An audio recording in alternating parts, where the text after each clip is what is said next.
सदगुरु श्री कबीर साहेब की जय। विश्व वंदनी संत सम्राट बंदी छोर सदगुरु श्री कबीर साहब जी, मेरे हृदय मंदिर के आराध्य परम पूज्य सदगुरु श्री महान साहब जी, पूजा के योग सभी संत समाज, मैं चरण कमलों में सिर झुका के 3 बार बंदी करता हूँ। बोलिए श्री सदगुरुदेव की जय। सदगुरु श्री कबीर साहब जी ऐसे महापुरुष थे, उन्होंने सबको, कोई ऐसा नहीं छोड़ा कि उसके बारे में भला ना सोचा हो। सबके विषय में भला सोचते थे, सबका भला चाहते थे। उठते बैठते चलते फिरते कहते सुनते भला ही चाहते थे, जीवों का बहुत भला चाहते थे। लेकिन लोगों ने उनकी दया से लाभ नहीं उठा पाया। जितना सदगुरु श्री कबीर साहब जी ने और प्रयास किया, उतना लोगों ने लाभ नहीं उठा पाया। सदगुरु श्री कबीर साहब जी जब जब सोचते थे तो यही सोचते थे कि लोग भ्रम से मुक्त हो जाएं, यही सोचते थे संसार के चक्कर से छूट जाएं, इनके कर्म इनको दुख दे रहे हैं, इन कर्मों से बच जाएं तो ठीक है। अब लोग कहते हैं कि नहीं, वो तो पूर्व जन्म के कर्मों का फल भोगना पड़ता है। ऐसा हम संत गुरुजनों के मुख से सुने कि पहले के कर्मों का फल भोगना पड़ता है, अभी क्या कुछ भी करो। अरे अभी जो कर्म करोगे तो ये भी तो पहले के हो जाएंगे। जब ये शरीर छूटेगा और दूसरे शरीर में जाओगे तो जो अभी के किए हुए कर्म भी पहले के हो जाएंगे, पहले के। इसलिए वो वर्तमान के ही किए हुए कर्म हैं जो हमको प्रारब्ध रूप में भोगने पड़ रहे हैं। और वर्तमान में इन कर्मों को करना बंद करोगे तो छुटकारा पाओगे, और वर्तमान में कर्म करना बंद नहीं करोगे तो छुटकारा नहीं पा सकते। संत गुरुजन बहुत प्रकार से रूप को दे करके समझाते हैं। समझाने के लिए बहुत सी कहानियां तुरंत बनाते हैं, लेकिन लोग सुधरते नहीं। तब भी सुन तो लेते हैं, पास भी आ जाते हैं, सिर भी झुका देते हैं, पैसे भी चढ़ा देते हैं। कोई कोई तो कर्मों से बचने के लिए जमीन भी चढ़ा देते हैं, लेकिन उन कर्मों को करना बंद नहीं करते जिन कर्मों के द्वारा पाप बनता है। हृदय गंदा होता है, उन कर्मों को करना बंद नहीं करते, इसलिए दुख पाते रहते हैं, दुख मिटता नहीं। तो सदगुरु श्री कबीर साहब ने खुल के कह दिया, कोई भूत चुड़ैले नहीं होते, इनके चक्कर में फंसना नहीं। कोई देवी देवता नहीं होते, मनुष्य अलग, इनके चक्कर में कभी फंसना नहीं। पत्थरों की मूर्ति में कभी प्राण नहीं पड़ते, इनकी पूजा करना नहीं, आपकी पूजा बेकार जाएगी। अब कहोगे कि हम चढ़ा देते हैं पत्थरों पर और उठाकर के पंडित पुजारी तो बहुतों को खिलाते हैं। अरे आपका धन तो बेकार चला गया, आपको बिल्कुल पुण्य का फल मिलेगा ही नहीं, क्योंकि आपने तो जड़ को चढ़ाया है। और जड़ पैसे उठा के इन्होंने खा लिया, उनका वो प्रारब्ध है, लेकिन आपका पुण्य नहीं बना, बिल्कुल नहीं बनता है। किसी भी देवी देवता के नाम से कोई करोड़ों रुपया चढ़ाए दे और पंडित पुजारी उठा करके उसका दान कर दे, तो वो पंडित पुजारियों का भी नहीं है और वो आपके भी हाथ से गया। खाने वाले खुश होकर के चले गए, उनका पेट भर गया, बस पुण्य का फल एक को भी नहीं मिल रहा है वहां।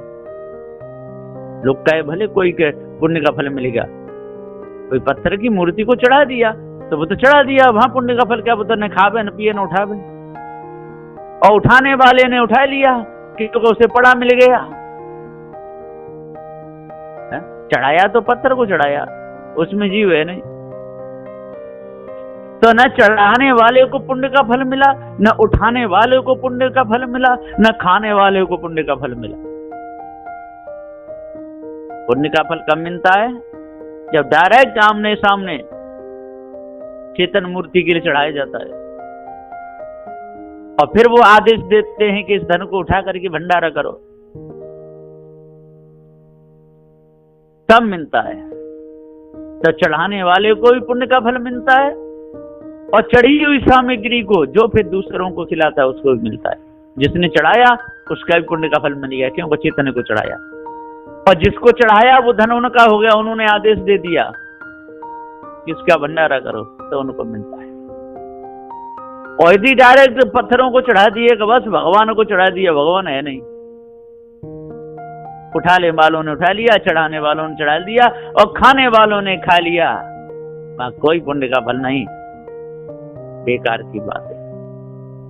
सद्बुद्धि जी जैसे खाने वाले ने भोजन पा लिया और मल कहीं जाकर के त्याग दिया और वहां सुअर आके खा गया, वह को पुण्य का फल मिला। ऐसा होता है ये पत्थरों को चढ़ाने से, लेकिन लोग समझते नहीं। बड़े बड़े ज्ञानी, बड़े बड़े ध्यानी, बड़े बड़े पंडित बैठे हुए हैं, इतना विचार ही नहीं कर पाते, इतनी बारीकी तक नहीं जा पाते कि हम ये क्या कर रहे हैं। पूरे धन को बर्बाद कर देते हैं।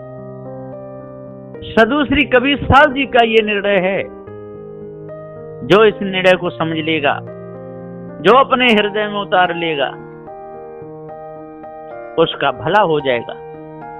कैसे कैसे लोग हैं संसार में, सुनिए।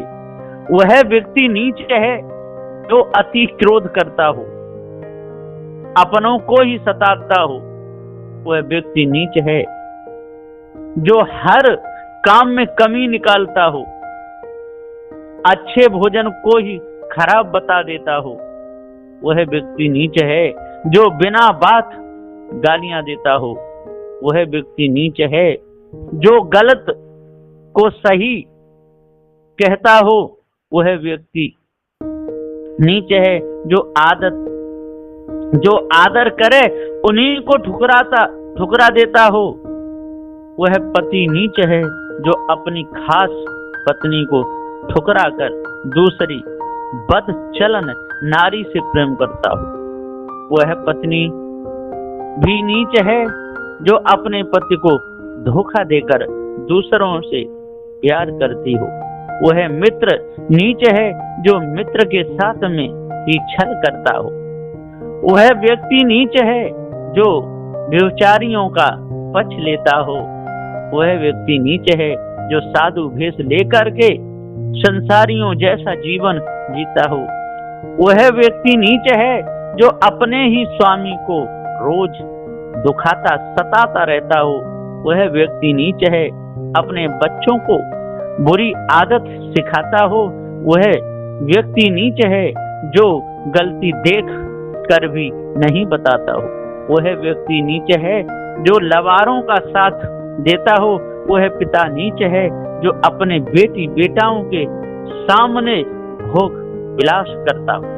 वह स्त्री नीच है जो अपने बेटी बेटाओं के सामने नग्न नहाती हो। वह भाई नीच है जो अपने भाई को मरवा कर उसके धन को खाता हो।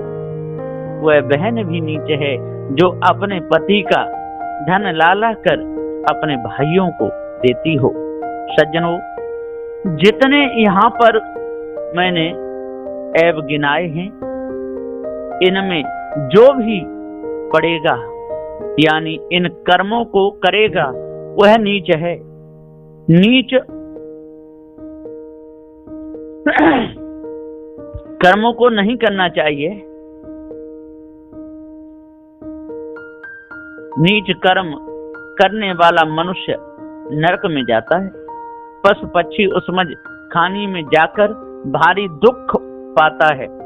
अपने मूल मर्म को दूसरों को बताने वाला या दूसरे के मूल मर्म को बताने वाला मनुष्य नरक में जाता है। चोरी, हिंसा, व्यभिचार करने वाले के मूल मर्म को बताने वाला नरक में,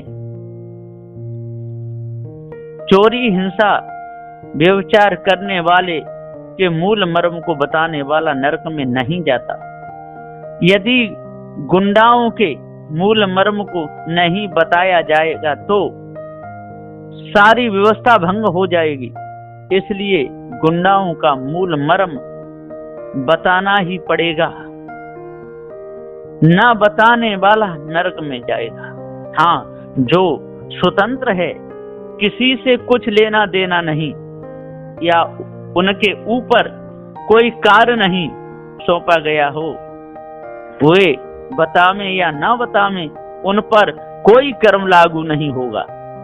हाँ, व्यक्तिगत जो कर्म करेंगे तो उनका फल उनको भोगना पड़ेगा। कर्म किसी को छोड़ेगा नहीं, ऐसा जानिए। जब तक हम अपने आप को नहीं जानेंगे और जब तक सदगुरु श्री कबीर साहब के पारक सिद्धांत को नहीं जानेंगे, उनके हृदय के भाव को नहीं समझेंगे, सदगुरु देव की दया को नहीं समझेंगे, तब तक संसार में ठोकरें खाते रहेंगे। कोई हमको बचाएगा नहीं, कोई बचाने वाला नहीं है। सबके सब धोखेबाज हैं, धोखे में डालते रहते हैं और मनुष्य धोखे में पड़ा रहता है। और जब तक धोखेबाजों की बात पर विश्वास ये संसारी लोग करते रहेंगे, तब तक महा दुख कष्टों का सामना करना पड़ेगा। क्योंकि लोगों को पता ही नहीं है कि पुण्य कहां पर बनता है, कहां पर नहीं। जैसे कोई लाखों मन सामग्री जाकर के और नदी में डाल दे, नर्मदा नदी में या गंगा नदी में, यमुना नदी में, कहे हे गंगा मैया, मैंने ये सामान तेरे को भेंट कर दिया, उसको पुण्य का फल नहीं मिलेगा। उसका सामान बेकार चला गया, उसने जो कमाई करी वो भी बेकार गई, और जो धन कमाया था और उसने नदी में फेंक दिया वो बेकार चला गया, वो पुण्य नहीं है। जैसे किसी ने खूब कमा करके पैसा इकट्ठा किया और करोड़ों अरबों खरबों पैसा हो गया उसके पास में, और फिर वो कहे कि मैं तो हवन करके और खूब 10, 20, 50 लाख या करोड़ का घी और जलाऊंगा, मेरा पुण्य बनेगा, उससे कभी नहीं मिलेगा। वो कितना भी घी जला दे, कितना भी हवन कर दे, उसका पुण्य का फल नहीं मिलेगा, बेकार गया। उसकी सारी मेहनत बेकार चली गई, उसको बिल्कुल पुण्य का फल नहीं मिलेगा। सदगुरुदेव जी पुकार के समझाते हुए कहते हैं कि हे भाइयों, जब तक आप चेतन पूजा नहीं जानोगे, जब तक आप गुरु पूजा नहीं जानोगे, जब तक आप गुरु की आरती वंदना प्रार्थना नहीं करोगे, जब तक जिन्नों को आप सताते दुखाते रहोगे, तब तक आप दुख पाते रहोगे। इसलिए सदगुरुदेव कहते हैं कि भूखे को भोजन, नंगे को कपड़ा, प्यासे को पानी, जीव दया और बुरे कर्मों को बंद करो, है ना, और चेतन भक्ति करो, तब पुण्य का फल मिलेगा। और आप समझो कि हम नदी नालों को पूजते रहें, पत्थरों को पूजते रहें, जयकारे लगाते रहें, ढोंगी बाबाओं को खिलाते पिलाते रहें और हमारा पुण्य का फल बन रहा है ना, हमारा मन निर्मल हो जाएगा, हमारे संकट कट जाएंगे, ये बिल्कुल बेकार की धोखे की बातें हैं। इस धोखे को अपने अंदर से निकाल दो, और जब तक ये धोखा आप अपने अंदर से नहीं निकालोगे, जब तक इस भ्रम को अपने अंदर से नहीं निकालोगे, तब तक आप भ्रमिक बने रहोगे और भ्रमिकों की बातों में आ करके अपने कमाए हुए धन को गंवा दोगे, बेकार चला जाएगा। जैसे कोई दूध या दूध लेकर के जा रहा है और उसकी गाड़ी पलट जाए और उसके डिब्बे का ढक्कन खुल जाए और सारा दूध निकल जाए, तो वो बेकार गया, कोई काम में नहीं आया। इसी प्रकार से हमने धन कमाया, धन कमा कमा के बैंकों में रखा और भरम भूल कल्पना में फंस करके, जड़ाध्यास में फंस करके और पूरा धन लुटा दिया, उसका बिल्कुल हमको पुण्य का फल मिलने वाला नहीं है। जैसे किसी ने 10, 20, 50 गाय खरीदी और वो कहे कि नहीं हम तो गायों का दूध पृथ्वी को पिलाएंगे तो हमारा पुण्य का फल बनेगा, और सारी गायों का दूध रोज पृथ्वी पे न छोड़े, सब कहें भैया ऐसा क्या कर रहे हो कि नहीं आप तो बेचते हो, मनुष्यों को खिलाते हो, और हम तो दूध पृथ्वी मैया को पिलाते हैं, पृथ्वी मैया पे हम रहते हैं, थोड़ा बहुत अपने लिए मांग लेते हैं और सारा पृथ्वी मैया को चढ़ा देते हैं। ये उनकी भूल है, उनका दिमाग खिसक गया, बुद्धि उनकी बेकार हो गई, पागल हो गए। ऐसों को तो पागल खाने में भर्ती करवाना चाहिए। ठीक इसी प्रकार से जितने भी ये हवन यज्ञ करते हैं और सामग्री को हवन में जला देते हैं, घी को जला देते हैं, नारियल जला देते हैं और कहते हैं देवता इसकी सुगंध सूंघ रहे हैं। अब कैसे इनकी बुद्धि बेकार हो गई कि नहीं? पर लोग विचार नहीं करते, उनकी बातों पर विश्वास करते हैं, उनको बहुत बड़ा महर्षि विद्वान जन क्या क्या समझ लेते हैं। सद्गुरुदेव जी पुकार कहते हैं कि वो कुछ भी नहीं है, उनका दिमाग खिसका हुआ है ना, बावरे हो गए। उनको तो या पागल खाने में भर्ती करना चाहिए और या उनका इलाज करवाना चाहिए, पैसा हो तो। अरे भूखे को भोजन देना चाहिए, प्यासे को पानी देना चाहिए, नंगे को कपड़े देना चाहिए, जीव हिंसा बंद करवाना चाहिए, शराब पीना बंद करवाना चाहिए, जितने बुरे कर्म हैं उन पे रोक लगा देनी चाहिए। ये पूजा है, ये पुण्य का फल है सब, है ना। और आप ये पेड़ों को पूजते रहो, नदियों को पूजते रहो, पत्थरों पे लोटा डालते रहो, खूब नाचते कूदते रहो, लाखों की सामग्री बर्बाद कराते रहो और फिर कहो कि हम पुण्य कर रहे हैं। अरे भैया, जब कर्म का फल सामने आएगा तब सारी नसें ढीली हो जाएंगी। इसलिए अपने आप को जानो और भ्रम को बिल्कुल अपने अंदर से निकाल दो। और जिस समय भ्रम आपके अंदर से निकल जाएगा, सारी भूल आपकी मिट जाएगी, तब आप कह सकते हो कि हम मनुष्य हैं, हम दयालु हैं, हम सत्य की पूजा करते हैं, हम सत्यवादी हैं। तब आप ठोक करके ताल बजा करके कह सकते हो। और जब तक आप जीव हिंसा कर रहे हो, मार मार के चढ़ा रहे हो, शराब पी रहे हो, मांस खा रहे हो, जड़ की पूजा कर रहे हो, अपने से बिन किसी को बता बता करके दूसरों को भरमा रहे हो, स्वयं भरमे हुए हो, तब तक आप काल कसाई बने हुए हो। आपके अंदर दया नहीं है। सद्गुरुदेव कहते दयालु बनो, उपकारी बनो, सब जीवों का हित सोचो, स्वयं भ्रम से बचो, दूसरों को बचाओ, स्वयं व्यभिचार से बचो, दूसरों को बचाओ, स्वयं चोरी से बचो, दूसरे को बचाओ, स्वयं हिंसा से बचो, दूसरों को बचाओ। हृदय में बहुत उपकार भाव रखो, दूसरे का कभी बुरा न हो, ऐसा भाव आपके अंदर रहेगा, तब आप दयालु और मनुष्य उपकारी कहलाओगे। बोलिए श्री सद्गुरुदेव की जय।